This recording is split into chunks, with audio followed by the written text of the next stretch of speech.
Okay guys, so one of the other things I'm doing today is, you'll see all my messy storage up there, is that I am making beans for dinner tonight. I remember my daddy making beans when I was a kid, so that's kind of what I do. I just do a little bit of everything in my beans, but nothing fancy.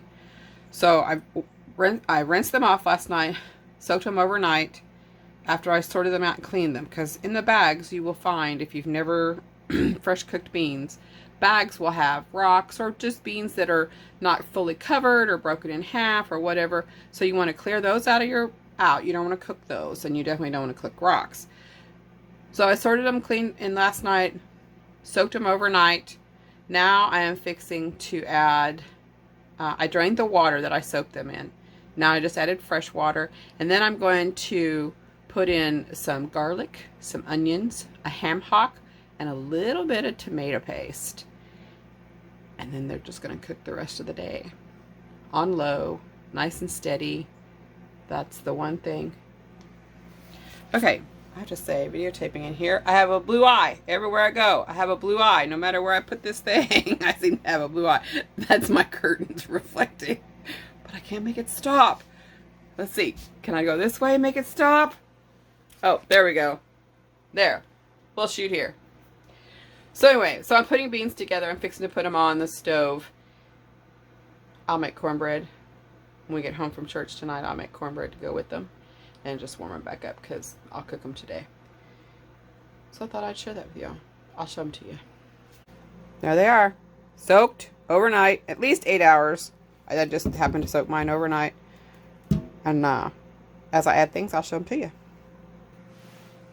Okay, so I'm going to add some onions. Ham hock, which I buy ham hocks, usually a package of 2 or 3, and I just freeze them and pull them out when I need them. So if you haven't seen a ham hock, that's what a ham hock looks like. It just gives a nice little flavor. So we're going to put that down in there.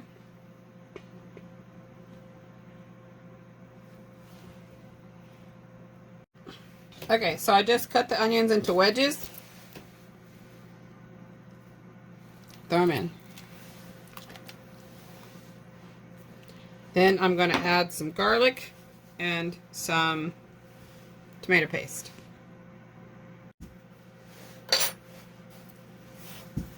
A couple cloves of garlic.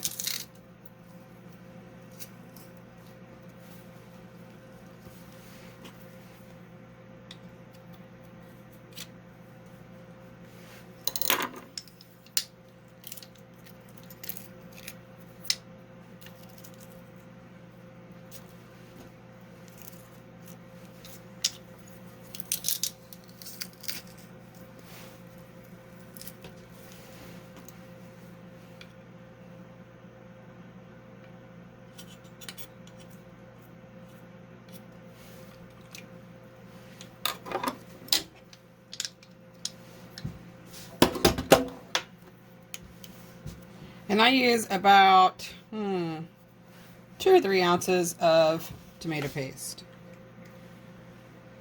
I just kind of eyeball it. Yeah, that looks good.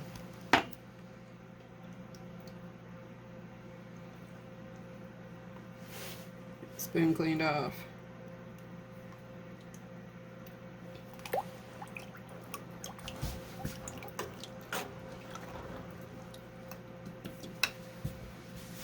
Okay, a little salt and pepper.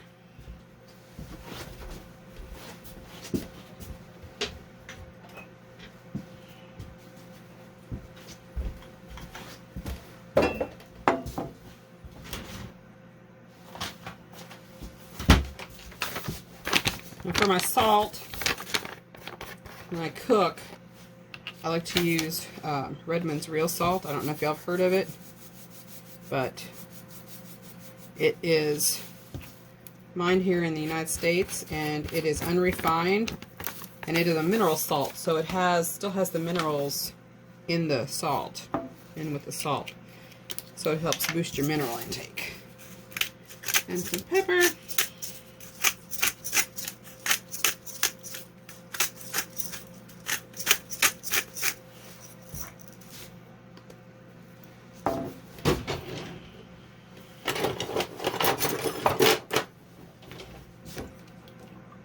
Okay, we're just going to kind of stir that all up a little bit. Mix it together. I want to make sure that ham hock is covered. It doesn't have to be like super covered, but your beans are obviously covered. I want to make sure the ham hock is covered. I'm going to start this up, put a lid on it. Then I'm going to take a peek at it once it starts boiling. And then just kind of keep an eye on it. Sometimes I have to add water during the day. Depends. Right now I'm going to start it on high so I can get it to a boil. Then I'll turn it down to a simmer and let it simmer for several hours. No special time frame. I just do it as until I know they look and taste and feel right. It's kind of hard to explain. But there you go. There's my big secret recipe for beans, for pinto beans. All covered up, ready to go. Dinner's done. Easy peasy. The only thing about beans is you have to make sure you soak them overnight. Now you can do what they call a quick soak, where you kind of cook them really hot and fast for like 20 or 30 minutes. I can't remember. I always have to look it up. And I have done it. I like them better if they're soaked overnight. I think they have a better texture if they're soaked overnight. But in a pinch, I won't hesitate to fast soak them and make a meal. So that's what we're doing in the kitchen today. You'll notice that I put the tomato paste in the beans, but I still have part of a jar left, or a can, probably about half a can, a little more than half a can. Something I learned a while back, because I had to remember that I wasn't cooking for 5 people when my kids moved out. It got harder to cook for just 2 people. It's hard to go from cooking for a large family to cooking for just 2 people. So one of the tricks that I learned when I only have to use, because I'm making smaller recipes, I only have to use partials of this, or I have a meatball recipe that calls for grape jelly and juice, and I don't use the whole juice. So what I ended up doing is I freeze everything. So I'll take this tomato paste and I'll put it in ice cube trays, and I'll throw it in my freezer and freeze it. Once it's frozen, then I'll just put it in a bag and write tomato paste on it. I also have one for pizza sauce, because you open a jar of pizza sauce and you make 2 pizzas and it goes bad before you get back to it making pizzas again. So that way I'm not wasting all that food that comes in a larger jar, or that you just don't need a whole lot of it one time. Now, when I had kids at home, when we made pizza, we went through a whole jar of pizza sauce. I didn't have to worry about it. But now, the rest of this will go into the freezer in my little, and I bought just regular dollar store ice cube trays. I know now you can buy silicone ones, and those are great too, with just whatever you have, any kind of ice tray. You can throw them up in the freezer, freeze it up, bag them up, and it's good to go.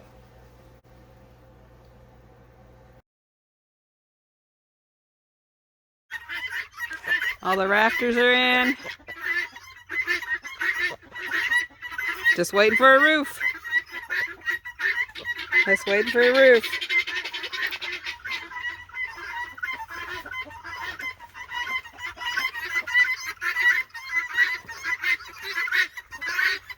Yep.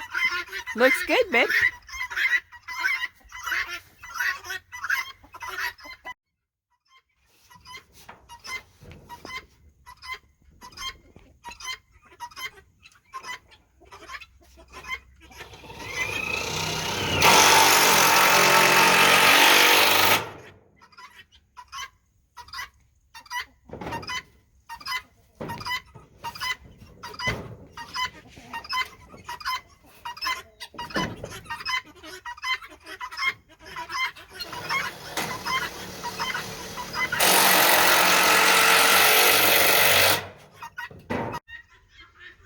All right, y'all.